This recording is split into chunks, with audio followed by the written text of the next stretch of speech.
So very good morning to all of you. Okay, so we have finished topic 1. हम लोगों ने topic 1 ख़त्म कर दिया है. आज उसका ना डाउट सेशन रखा है मैंने. So this is how I have written here doubt session 1. This is how I have written doubt session 1. Fine. So yes Vicky.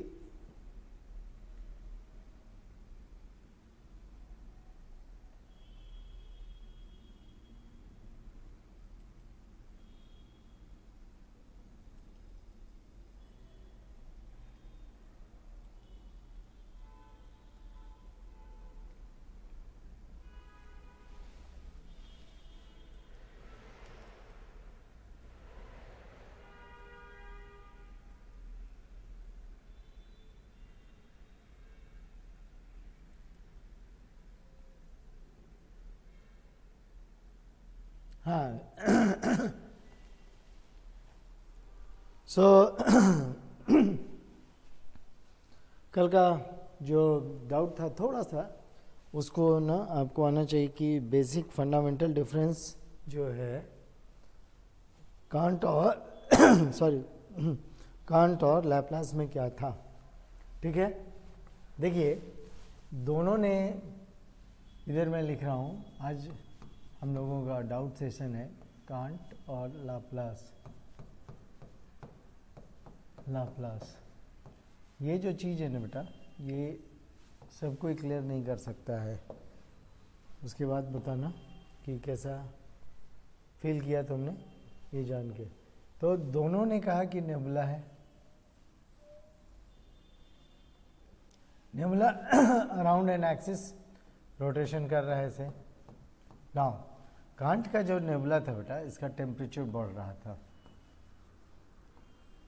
इसका जो टेम्परेचर ना हाई था एंड वॉज इंक्रीजिंग. तो तापक्रम उच्च होने से कांट ने क्या कहा कि इसका घूर्णन बढ़ गया. घूर्णन इज ऑल्सो इंक्रीजिंग. कांट का मैं बता रहा हूँ. ठीक है, ध्यान से देखना. घूर्णन इज इंक्रीजिंग. तापक्रम बढ़ाने से, चलो मेरे को बताओ, ये जो नेबुला है इसमें फैलाव होगा या सिकुड़न होगा? फैलाव या सिकुड़न? जल्दी जल्दी बताते जाओगे. यस और नो. सो फैलाव मीन्स एक्सपेंशन और कॉम्पैक्शन.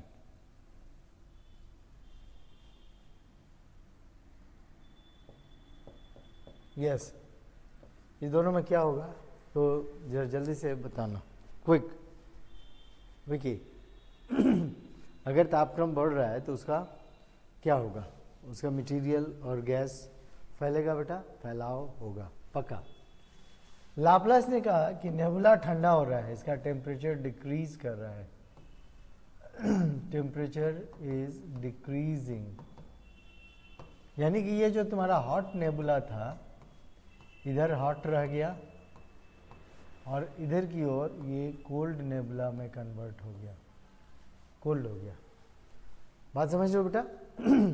अब मुझे बताओ, कोल्ड होगा अगर टेम्परेचर डिक्रीज हो रहा है तो इसमें सिकुड़न होगा? सिकुड़न होगा? यस और नो? केवल यस नो मैं बता दूं, मैं समझ जाऊंगा. यस सिकुड़न होगा या नहीं? मैं देख रहा हूं चैट बॉक्स. सिकुड़न होगा, बहुत बढ़िया. नाउ फंडा तो यही है ना कि लैपलास का जो नेबुला था वो ठंडा था. शुरुआत में हॉट था बट बाद में ठंडा हो गया. शुरू में, प्रारंभ में हॉट, बाद में कोल्ड. मैं ऐसा इसलिए बोल रहा हूं कि ये जो है ना बेटा, भौतिक के नियम का जस्ट विपरीत है. कि अगर फैलाव हो रहा है तो घूर्णन अधिक हो रहा है। यहाँ क्या हो गया, सिकुड़न, सिकुड़न से घूर्णन अधिक होता है ना। और ये बात ना भौतिकी के सिद्धांत के अनुरूप है, भौतिकी के अनुरूप है। कैसे, अभी मैं बता रहा हूँ, मेरे को बताना। चलो थोड़ा सा हम लोग फिजिक्स पढ़ लेते हैं। अनुरूप है, भौतिकी के सिद्धांत के अनुरूप है। Good, fine. Moment of inertia, side note में जल्दी से आ जाओ थोड़ा सा फिजिक्स भी आना चाहिए शिक्षक को ना, मल्टी डिसिप्लिनरी नॉलेज रखोगे तो चीज़ों को अच्छे से क्लियर कर पाओगे विद्यार्थियों के लिए। तो moment of inertia, moment of inertia, इसका हिंदी होता है जड़त्व आघूर्ण।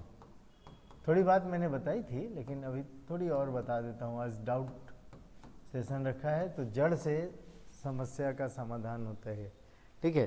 पतंजलि ना होम्योपैथी ट्रीटमेंट में विश्वास रखता है, जड़ से ख़त्म करो। कोई समस्या आई है तो उसका जड़ से निवारण होना चाहिए। जड़त्व आघूर्ण, देखिए कोई वस्तु किसी अक्ष के परितः अगर घूम रही है, ये वस्तु नंबर 1 है, इसका द्रव्यमान m1 है। दूसरी वस्तु भी m2 द्रव्यमान वाली है, m1 ही मान लो, दोनों का द्रव्यमान सेम है।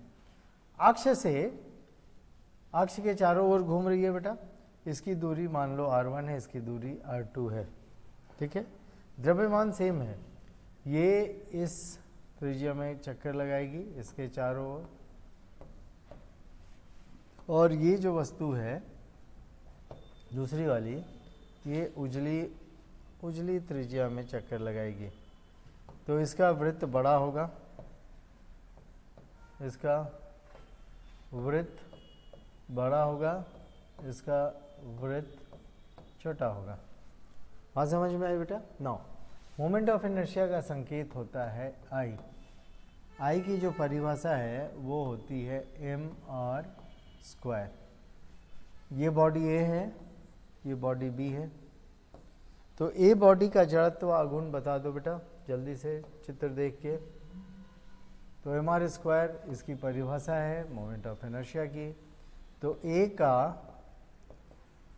आई ए मोमेंट ऑफ इनर्शिया किसके बराबर हो जाएगा बेटा, m1 r1²। बी का मोमेंट ऑफ इनर्शिया हो जाएगा आई बी m1 ही है, दोनों का मास, लेकिन इसका डिस्टेंस है r2²। केवल मुझे ये बता दो कि आई ए एवं आई बी में क्या संबंध है। This is my question. यहाँ पे आपको 3 ऑप्शन है, greater than, less than, equal. कौन सा होगा? यस विकी बताइए, जल्दी से मेरे प्रश्न का उत्तर दीजिए। I A is more than, less than, equal to B, इसमें से किसका मान अधिक होगा? अगर आप ये समझ गए तो कांट और लैपलास के सिद्धांत को अच्छे से समझा सकते हैं। उनमें जो मूलभूत अंतर है यही है। जल्दी से बताओ बेटा, waiting for your response.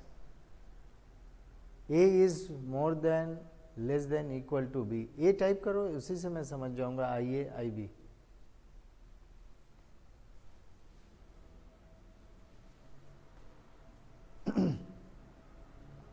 I A is more than B. कैसे बेटा? मास तो सेम है, देखो मास तो सेम है, तो जो दूरी बड़ी होगी उसका मास बड़ा होगा ना बेटा। यस और नो? 2 स्क्वायर, मान लो ये 2 सेंटीमीटर है और मान लो ये 4 सेंटीमीटर है, तो इसका स्क्वायर हो जाएगा 4, इसका स्क्वायर हो जाएगा 16। तो ये 4 है, ये 16 है, तो कौन बड़ा होगा? हाँ, फिर से सोचो। So I A is less than I B ना, यानी जो जिसका फैलाव अधिक है तो यहाँ से हम लोग एक निष्कर्ष निकाल सकते हैं कि अगर फैलाव अधिक है तो उसका मोमेंट ऑफ इनर्शिया भी अधिक होगा, और फैलाव कम है तो मोमेंट ऑफ इनर्शिया भी कम होगा। ये बात समझे तो यस, नहीं समझे तो नो टाइप करो। ये बात समझ में आई है? मैं फिर बोल रहा हूँ, ये इधर का है मैटर, इधर का। अगर फैलाव अधिक है, माने दूर है, अक्ष से द्रव्यमान दूर है, तो उसका मोमेंट ऑफ इनर्शिया अधिक होगा, और अगर फैलाव कम है तो मोमेंट ऑफ इनर्शिया कम होगा। सो यस और नो?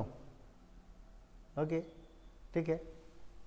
चल, अब आपको बताया था एंगुलर मोमेंटम का सिद्धांत, theory of angular momentum,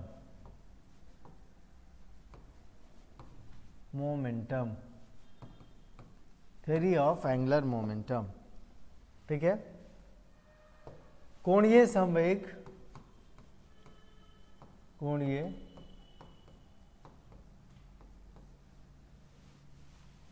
theory नहीं, कंजर्वेशन ऑफ एंगुलर मोमेंटम होना चाहिए। So this is conservation of angular momentum, theory नहीं। Let me write conservation of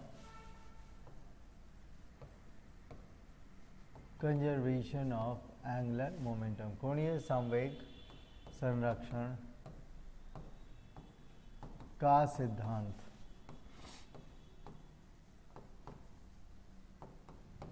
ठीक है नोटा, क्या कहते हैं? I इंटू ओमेगा किसी भी वस्तु का कांस्टेंट होना चाहिए, शुड रिमेन कांस्टेंट, स्थिर होना चाहिए। I हो गया मोमेंट ऑफ इनर्शिया mi, और ओमेगा हुआ घूर्णन, ठीक है। अगर यहां से आप जानते हो बेटा, अगर I अधिक होगा, इफ I अधिक होगा, अगर I बढ़ जाएगा तो ओमेगा को क्या होना होगा? कम होना होगा। अगर I कम हुआ तब ओमेगा बढ़ेगा। ये बात फिर से बताओ, यस और नो? यहां से हम रिलेट कर देंगे कैंट और उसका, ठीक है। यस, अगला यस और नो, क्विक बताओ भाई, विकी जी जल्दी से बताओ।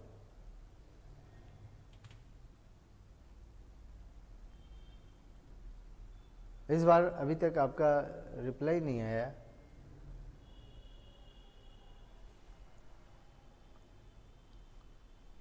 ठीक है, जब ऐसा होगा कि मोमेंट ऑफ इनर्शिया बढ़ता है, तो मोमेंट ऑफ इनर्शिया बढ़ता है तो क्या होता है बेटा? यस, मोमेंट ऑफ इनर्शिया बढ़ता है तो क्या होता है? हाँ, जब मोमेंट ऑफ इनर्शिया बढ़ता है तो घूर्णन कम होता है, जब मोमेंट ऑफ इनर्शिया घटता है तो घूर्णन कम होता है। तो मुझे बताओ, ऊपर वाला और इसमें से कौन, ए वाली स्थिति किसकी है, बी वाली स्थिति किसकी है? मैंने आपको कांट और लाप्लास में मैच करना है, ये काम आपको करना है बेटा। ये 1 है, ये 2 है, तो ए के साथ किसको रखोगे, बी के साथ किसको रखोगे? जल्दी से मेरे को एसएमएस करो। ए के साथ किसको रखोगे? ए हो गया कांट, बी लैप्लास। ए हो गया कांट, बहुत अच्छा, 1 कांट, और बी हो गया लाप्लास। लाप्लास है। कांट ने कहा कि उसका टेम्परेचर बढ़ता है तो घूर्णन बढ़ता है। अब बताओ बेटा, इसमें से कौन सही है? ये कांट का है कि ये बढ़ रहा है, लेकिन कांट ने क्या बोला? कांट के अनुसार ओमेगा वो टेम्परेचर शुरू से लिखते हैं। अब इस बार बताना कि बात समझ में आई कि नहीं। अगर इस बार समझ जाओगे तो किसी को भी समझाओगे, एक अच्छे शिक्षक बनोगे, ठीक है ना। तो कांट ने क्या कहा कि टेम्परेचर बढ़ता है, नेबुला फैला, नेबुला में फैलाव। टेम्परेचर अधिक है तो नेबुला का फैलाव है, तो फैलाव का अर्थ हुआ आई अधिक। उसने क्या कहा कि टेम्परेचर अधिक है तो उसका रोटेशन भी अधिक होगा। अब ये बताओ, ये वाला ना कांट का मानना है ये राइट है या रॉन्ग है? ये राइट है या रॉन्ग है? आर और डब्ल्यू में से लिखना है। उसने बोला टेम्परेचर अधिक होगा तो मोमेंट ऑफ इनर्शिया अधिक होगा, ये बिल्कुल सही है। और मोमेंट ऑफ इनर्शिया अधिक होगा तो क्या उसका घूर्णन अधिक होगा? यस और नो? ठीक है, जल्दी से बताओ। हाँ, नहीं अभी नहीं रिप्लाई आया आपका।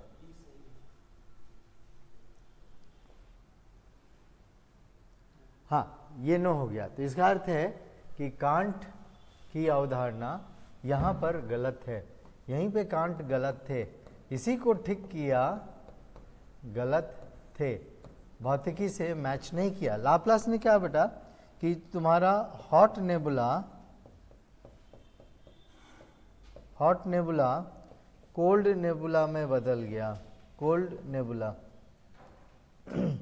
इसके परिणाम स्वरूप क्या हुआ बेटा? हॉट नेबुला कोल्ड नेबुला में बदल गया, तो इसके परिणाम स्वरूप क्या हुआ कि इसके परिणाम स्वरूप क्या हुआ बच्चे? देखिए, जब ये कोल्ड नेबुला में बदल गया तो आप समझ रहे होंगे कि अब मैं क्या करना चाह रहा हूँ। जो हॉट नेबुला था ये कोल्ड नेबुला में बदल गया, कोल्ड नेबुला में बहता है तो इसमें सिकुड़न हो गया, सिकुड़न हो गया तो इसका अर्थ है इसका आकार छोटा हो गया। आकार छोटा हो गया तो इसका अर्थ है मोमेंट ऑफ इनर्शिया इसका कम हो गया। तो जब मोमेंट ऑफ इनर्शिया कम होगा तो इसका ओमेगा अधिक होगा। अब ये सही है कि नहीं, राइट और रॉन्ग? तो आपको बताना है कि लैपलास इज आर और डब्ल्यू। बताइए फटाक से, Laplace is correct? Right sir. तो हो गया काम खत्म, बात समझ में आ गया, दोनों में यही अंतर है। तो लैपलास ने कांट की गलतियों को सुधारा। मजा आया कि नहीं? अब बताओ, यस और नो? इंजॉयड? एक एक बात मैंने समझा दिया, जल्दी से बताओ, इंजॉय किया? यस और नो? चलो, तो हमारा क्वेश्चन था, तुम खुद बताओ कि लाप्लास का नेबुला ठंडा था या गर्म?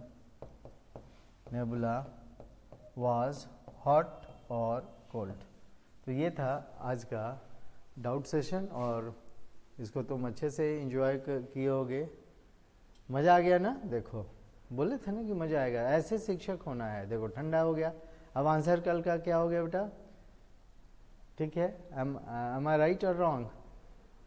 क्विक, ठंडा। देखो सो 100% बोला ना कि पतंजलि में हम लोग होम्योपैथी ट्रीटमेंट करते हैं, जड़ से ख़त्म।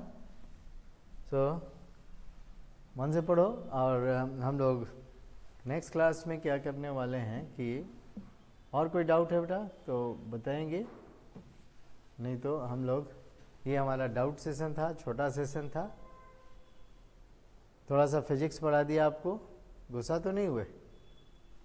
Okay okay good. So this is very important, ठीक है। चलिए, तो जो दूसरा टॉपिक है क्या बेटा? पृथ्वी की संरचना। मैंने बताया संरचना से तात्पर्य लेना है मेनली आंतरिक संरचना। मेनली क्या लेना है बेटा? मुख्य रूप से हम किसकी बात करेंगे? आंतरिक संरचना, internal structure of earth, internal structure of earth, ठीक है, fine, internal structure of earth, good. तो ये काम हम लोग ना नेक्स्ट क्लास में शुरू करेंगे, इन माय नेक्स्ट क्लास। आपको क्या करना है कि थोड़ा बेसिक रीडिंग करना है, नेक्स्ट क्लास में करते हैं। अगर आपके पास एनसीईआरटी है तो एनसीईआरटी की पुस्तक क्लास 11th वाली पढ़िए थोड़ा सा, उसमें इंटरनल स्ट्रक्चर ऑफ अर्थ के बारे में बताया गया है, तो उसको थोड़ा देखिए, ठीक है। चलिए, एंजॉय योर डे। फिर मैं रिपीट करता हूँ कि पतंजलि की सारी कक्षाएं टीजीटी के लिए बहुत ज़ोर शोर से प्रारंभ हो गई हैं ना, ज़ोर शोर से, मैं लिख रहा हूँ ज़ोर शोर से। और पतंजलि एक ऐसा संस्थान है जो गारंटी देता है आपके सुरक्षित भविष्य के लिए, ठीक है। So work hard and you are going to be a future teacher definitely. चलो, all the best, all the best, मिलते हैं, बाय।